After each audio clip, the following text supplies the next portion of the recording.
Hey Rayleigh and anybody else watching, and welcome back to another message from your father. So today, Esther 4 through 7.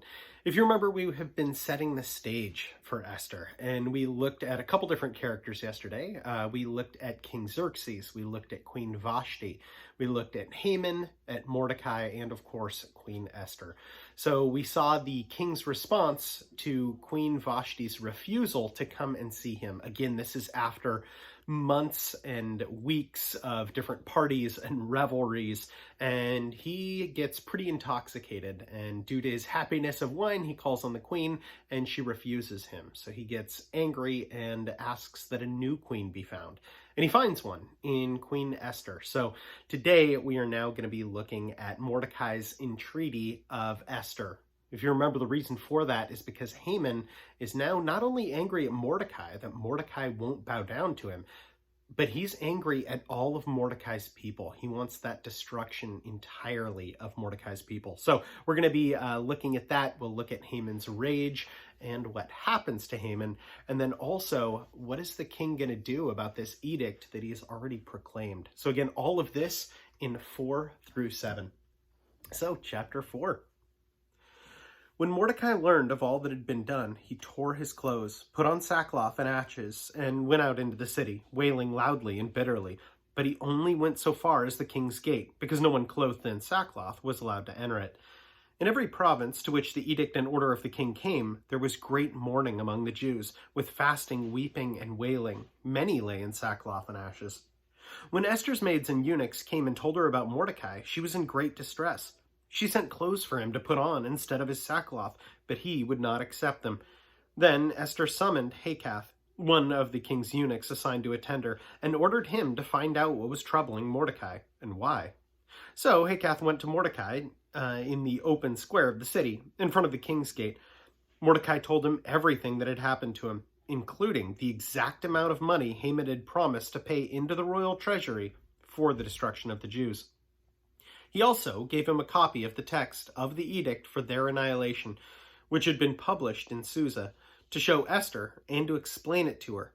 And he told him to urge her to go into the king's presence, to beg for mercy, and to plead with him for her people. Hakath went back and reported to Esther what Mordecai had said. Then she instructed him to say to Mordecai, "All the king's officials and many people of royal provinces know that for any man or woman who approaches the king in the inner court without being summoned, the king has but one law, that he is to be put to death. The only exception to this is for the king to extend the gold scepter to him and spare his life. But 30 days have passed since I was called to go to the king." When Esther's words were reported to Mordecai, he sent back this answer: "Do not think that because you are in the king's house, you alone of all the Jews will escape. For if you remain silent at this time, relief and deliverance for the Jews will arise from another place, but you and your father's family will perish. And who knows but that you have come to the royal position for such a time as this." Then Esther sent this reply to Mordecai: "Go, gather all the Jews who are in Susa and fast for me. Do not eat or drink for 3 days, day or night. I and my maids will fast as you do. When this is done, I will go to the king, even though it is against the law, and if I perish, I perish." So Mordecai went away and carried out all of Esther's instructions. Chapter 5. On the third day, Esther put on her royal robes and stood in the inner court of the palace in front of the king's hall. The king was sitting on his royal throne in the hall, facing the entrance. When he saw Queen Esther standing in the court, he was pleased with her, and held out to her the gold scepter that was in his hand. So Esther approached and touched the tip of the scepter. Then the king asked, "What is it, Queen Esther? What is your request? Even up to half the kingdom, it will be given you." "If it pleases the king," replied Esther, "let the king, together with Haman, come today to a banquet I have prepared for him." "Bring Haman at once," the king said, "so that we may do what Esther asks." So the king and Haman went to the banquet Esther had prepared. As they were drinking wine, the king asked again to Esther, "Now, what is your petition? It will be given to you. And what is your request? Even up to half the kingdom, it will be granted." Esther replied, "My petition and my request is this. If the king regards me with favor, and if it pleases the king to grant my petition and fulfill my request, let the king and Haman come tomorrow to the banquet that I will prepare for them. Then I will answer the king's question." Haman went out that day, happy and in high spirits, but when he saw Mordecai at the king's gate and observed that he neither rose nor showed fear in his presence, he was filled with rage against Mordecai. Nevertheless, Haman restrained himself and went home. Calling together his friends and Zeresh, his wife, Haman boasted to them about his vast wealth, his many sons, and all the ways the king had honored him, and how he had elevated him above all the other nobles and officials. "And that's not all," Haman added. "I'm the only person Queen Esther invited to accompany the king to the banquet she gave, and she has invited me along with the king tomorrow. But all this gives me no satisfaction as long as I see that Jew Mordecai sitting at the king's gate." His wife Zeresh and all his friends said to him, "Have a gallows built, 75 feet high, and ask the king in the morning to have Mordecai hanged on it.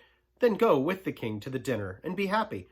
This suggestion delighted Haman, and he had the gallows built. That night, the king could not sleep, so he ordered the book of the Chronicles of the record of his reign to be brought in and read to him. It was found recorded there that Mordecai had exposed Bigthana and Teresh, two of the king's officers who had guarded the doorway and who had conspired to assassinate King Xerxes. "What honor and recognition has Mordecai received for this?" the king asked him. "Nothing has been done for him," his attendants answered. The king said, "Who is in the court?" Now Haman had just entered the outer court of the palace to speak with the king about hanging Mordecai on the gallows he had erected for him. His attendants answered, "Haman is standing in the court." "Bring him in," the king ordered. When Haman entered, the king asked him, "What should be done for the man the king delights to honor?" Now Haman thought to himself, "Who is there that the king would rather honor than me?" So he answered the king, "For the man the king delights to honor, have them bring a royal robe the king has worn, and a horse the king has ridden, one with a royal crest placed on its head. Then let the robe and horse be entrusted to one of the king's most noble princes. Let them robe the man the king delights to honor, and lead him on the horse through the city streets, proclaiming before him, 'This is what is done for the man the king delights to honor.'" "Go at once," the king commanded Haman. "Get the robe and the horse, and do just as you have suggested. For Mordecai, the Jew, who sits at the king's gate, do not neglect anything that you have recommended." So Haman got the robe and the horse. He robed Mordecai and led him on horseback through the city streets, proclaiming before him, "This is what is done for the man the king delights to honor." Afterward, Mordecai returned to the king's gate, but Haman rushed home with his head covered in grief. He told Zeresh, his wife, and all his friends and everything that had happened to him.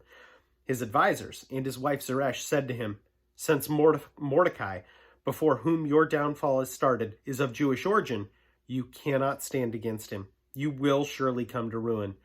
While they were still talking with him, the king's eunuchs arrived and hurried Haman away to the banquet Esther had prepared. Chapter 7. So the king and Haman went to dine with Queen Esther. As they were drinking wine on that second day, the king asked Queen Esther, "What is your petition? It will be given to you. What is your request? Even up to half the kingdom, it will be granted." Then Queen Esther answered, "If I have found favor with you, O king, and if it pleases your majesty, grant me my life. This is my petition, and spare my people. This is my request, for I and my people have been sold for destruction and slaughter and annihilation. If we had merely been sold as male and female slaves, I would have kept quiet, because no such distress would justify disturbing the king." King Xerxes asked Queen Esther, "Who is he? Where is the man who has dared to do such a thing?" Esther said, "The adversary and enemy is this vile Haman." Then Haman was terrified before the king and queen. The king got up in a rage, left his wine, and went out into the palace garden. But Haman, realizing that the king had already decided his fate, stayed behind to beg Queen Esther for his life. Just as the king returned from the palace garden to the banquet hall, Haman was falling onto the couch where Esther was reclining. The king exclaimed, "Will he even molest the queen while she is with me in the house?" As soon as the word left the king's mouth, they covered Haman's face. Then Harbona, one of the eunuchs attending the king, said, "A gallows 75 feet high stands by Haman's house. He had made it for Mordecai, who spoke up to help the king." the king said, "Hang him on it." So they hanged Haman on the gallows he had prepared for Mordecai. Then the king's fury subsided. So that is an absolutely incredible story. And when I read it, I tend to read that story with today's perspective in mind, right? I tend to look at Queen Esther and King Xerxes as a married couple, as a unified couple. And when you read it that way, I think there's a benefit in some sense, but there's very much a loss to the story when you read it that way. This is not just a regular married couple. And the reason that my mind goes to that path is because I look at this and I say, well, I mean, if they're married, like, why is there a threat? Queen Esther, why is she nervous about approaching her husband, the king? Why is she worried about this at all?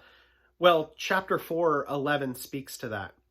Now remember, Mordecai has come to Queen Esther and said, hey, your people are dying. You need to entreat your husband, the king, to spare the people. And she gives him this response in chapter 4:11. She says, all the king's officials and the people of the royal provinces know that for any man or woman who approaches the king in the inner court without being summoned, the king has but one law, that he be put to death.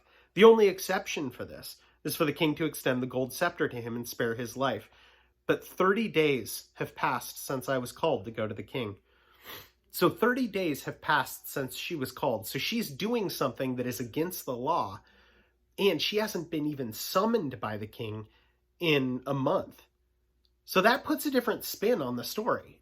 At that point, does she know that she has right standing with the king? Before this, Queen Vashti did something that was not presumably against the law. I mean, we don't say it. It doesn't explicitly say that it was against the law, her refusal to come to the king. I don't think any law was written saying you must respond to the king, but the expectation was very much there.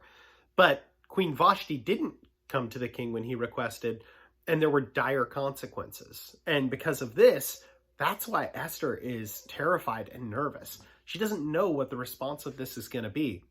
So when we look at it with that perspective, then that brings a whole nother manner of faithfulness into this. So Esther is trusting that God can use her to spare her people. And she doesn't know. She doesn't know what the response is going to be. And yet she's faithful to that for God's people. So anyway, that is my prayer for you, Rayleigh, that you recognize just how important it is to be a representative for God's people and to advocate for them.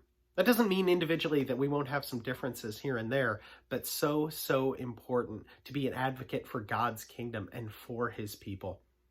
Anyway, know that that is my prayer for you, and I am praying it for you, and I love you. For anyone else joining, know that I appreciate you so much, and I'll plan on seeing you tomorrow. Have a good one.